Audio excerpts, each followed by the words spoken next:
A paz do Senhor, aqui é o professor Marco Faleiro, da Logos Ensino Superior de Teologia. Você está no curso de Bacharel em Teologia, na disciplina Hermenêutica Básica. Este é o sexto AVA da aula dupla 8, que é a aula 15 e 16, e a terceira parte da aula 16. Estamos a terminar mais uma aula dupla. Nós estamos a seguir em Hermenêutica o livro-texto nosso, que é Hermenêutica Fácil e Descomplicada, e temos falado em cada aula dupla sobre um dos capítulos. Estamos agora a terminar o último capítulo deste livro. Nós falamos sobre hermenêutica bíblica, material, contextual, e agora estamos a tratar de figuras de linguagem no capítulo 9, que é da página 307 a 336. É claro que é necessário que você leia e, se possível, até que procure um apoio na construção da gramática.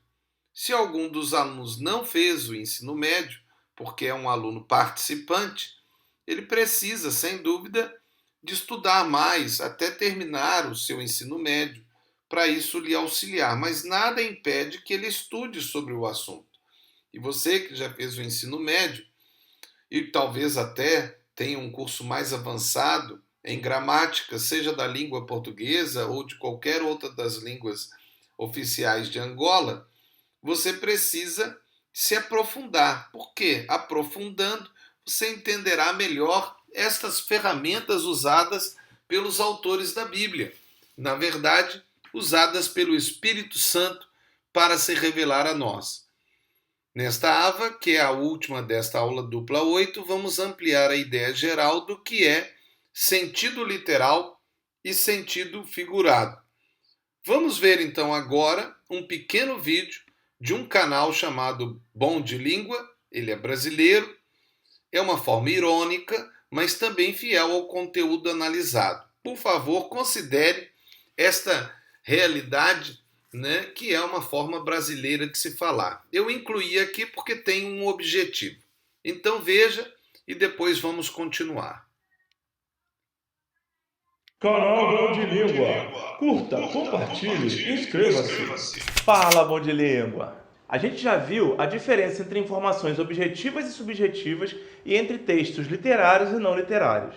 A gente também já deu uma geral nas figuras de linguagens, elementos essenciais para enriquecer um texto literário. Nesse vídeo, eu vou falar sobre a diferença entre o sentido literal e o figurado. Sabe aquela história de usar literalmente numa frase? Então, a gente vai ver o que isso literalmente significa.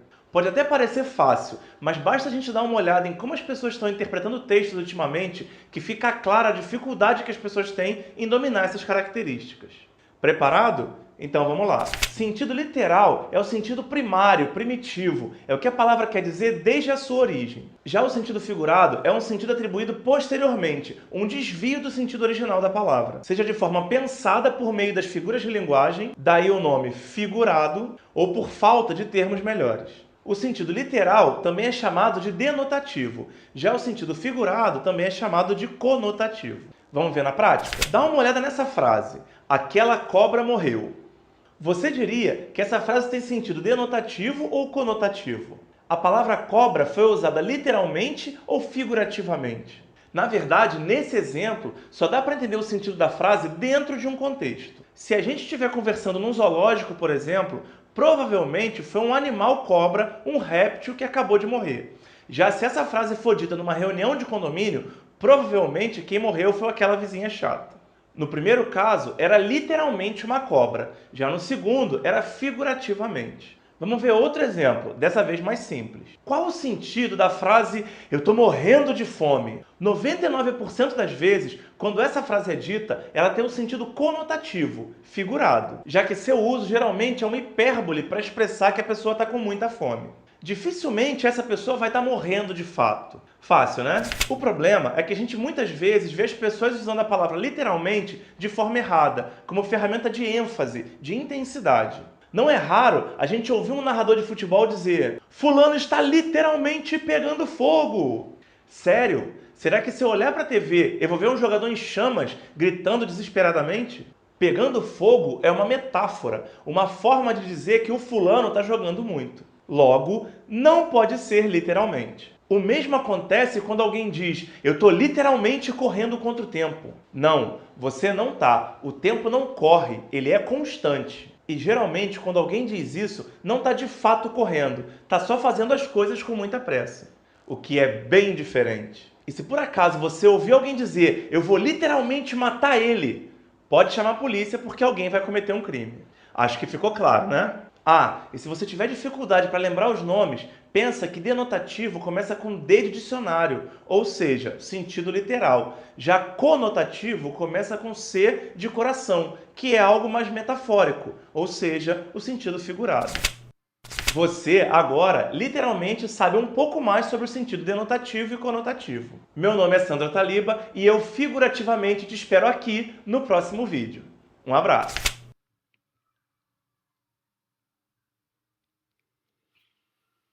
Como podem ver, até mesmo um assunto tão técnico pode ser transmitido de forma interessante, até irônica.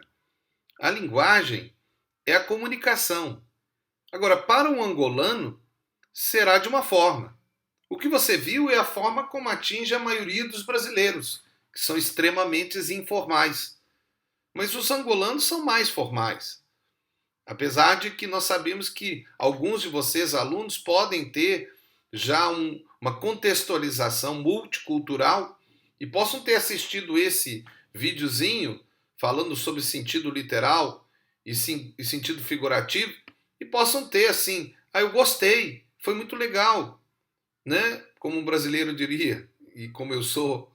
Mas você pode falar, não gostei, não é assim que se fala, eu nem quis ouvir. Por quê? Porque, na verdade, tem a ver com a comunicação. Nós estamos falando sobre figuras de linguagem, sobre o sentido literal, o sentido figurativo, e nós temos que entender que nós precisamos de atingir as pessoas, aquilo que chamamos de público-alvo. Então, como atingir os angolanos? Veja, eu procurei e não encontramos material de um angolano sobre hermenêutica na internet. Será que você, aluno, vai começar a pensar, ou quem sabe os nossos professores e monitores poderão construir materiais de gramática, de figura de linguagem, de hermenêutica em todos os aspectos e colocar para poder ampliar nosso material? Quem sabe? Não é verdade? Porque é um fato que a linguagem é algo que precisa de ser contextualizada e ela foi contextualizada na Bíblia. O mais incrível é que Deus, na sua sabedoria, conseguiu transformar uma poesia hebraica em algo que, mesmo na tradução, não se quebra. E as figuras de linguagens, que é uma forma mundial de se falar através dos escritos bíblicos. É aí que podemos dizer que precisamos de uma hermenêutica com uma escola angolana. E este é o meu desafio para você na Logos. Na verdade, é o desafio da instituição Logos. Vamos construir uma hermenêutica genuinamente angolana. É um fato que a hermenêutica é uma arte de interpretar um texto. E temos que considerar que a oralidade é mais forte que a escrita em África. Então, como transformar a Bíblia em uma linguagem que alcance o africano? Já é algo que está a acontecer, mas como acontecer sem fugir da verdade bíblica, sem transformar em alguma coisa estranha e herética?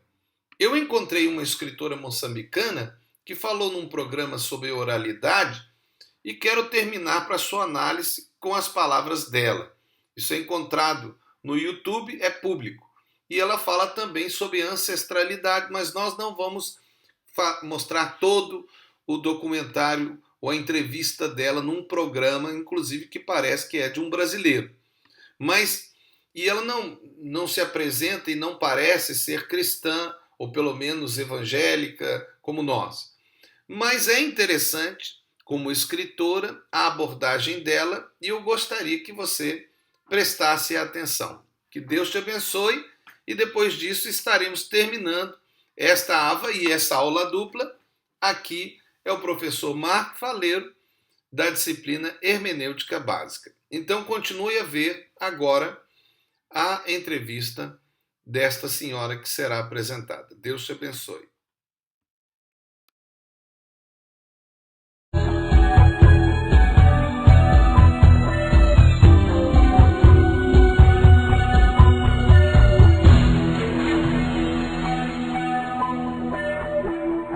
Olá, bem-vindos a mais um Café Filosófico. Hoje a gente vai conversar com Paulina Chiziane, que é uma escritora moçambicana, reconhecida internacionalmente, várias obras muito interessantes. Tudo bom, Paulina? Muito bem. Bem-vinda ao nosso programa, é um prazer ter você aqui. Obrigada. A gente vai falar sobre oralidade e ancestralidade, né? Que são coisas que vêm presentes na sua obra. E fala um pouco sobre a oralidade para a gente... Não sei como começar, mas vou dizer algo sobre isso. Do útero, você estava falando da barriga da mãe. Exatamente. Portanto, muitas vezes o mundo escrito ou o mundo dito mais evoluído tem olhado para a oralidade como um lugar menor. Mas eu digo que não, porque, sobretudo para nós em África, e acho que é para o mundo inteiro, a oralidade é o primeiro lugar de qualquer ser humano. Portanto, uma criança começa a receber os valores que lhe vão socializar a partir da oralidade. Quando vai para a escola, esta criança já tem 5, 6, 7 anos, não é uma tábua rasa. Na sua cabecinha já tem muitas histórias que lhe foram contadas por alguém ou por uma tecnologia qualquer. Então, neste momento, a minha questão é: o mundo moderno socializa as crianças contando histórias, usando a televisão, o tablet, enfim, tecnologia. Então, o que é melhor? Uma história contada por uma avó ou um avô, como fazemos em África, ou por uma máquina. Então, qual é o melhor espaço? Então, para mim, a oralidade tem esta característica. E depois, muitas das nossas histórias, a história do coelho, a história do elefante, e dentro dessas histórias, o elefante é sempre aquele monstro. Há uma história que é a formiga que matou o elefante. Imagina, a formiga quase que invisível, mas que mata um elefante. Por quê? Porque, para mim, o lugar da tradição oral é o lugar que elogia a inteligência e não a força bruta. Isto é, um chamamento para a criança aprender a desenvolver a inteligência. Isso é um valor universal. Você falou sobre tecnologia, né, sobre a televisão, o tablet.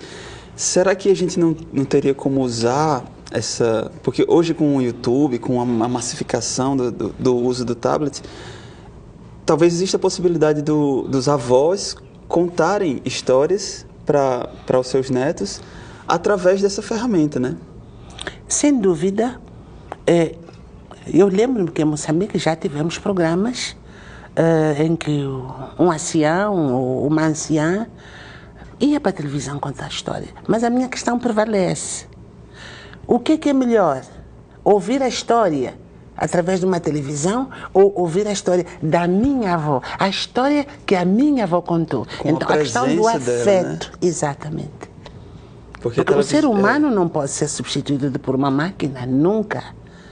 Portanto, vamos sim usar os meios. O que eu pretendo dizer é que a tradição oral é um lugar de afeto, sobretudo em África, onde os laços de família se estreitam e as gerações transmitem valores. Podemos usar equipamento que é bem-vindo, mas não é a mesma coisa. Tem o equipamento audiovisual, ele já você tem a imagem, você tem o vídeo, né? Mas com a presença do contador de história... A presença do conteúdo muda. Você pode usar cheiros, você pode ser multissensorial. Existe em África uma cultura que chama griot, não é isso? Que são... Sim. São contadores de história? Contadores de histórias. Pronto, a África é um continente vasto, não é? Moçambique está no sul, nós não usamos exatamente a palavra griot.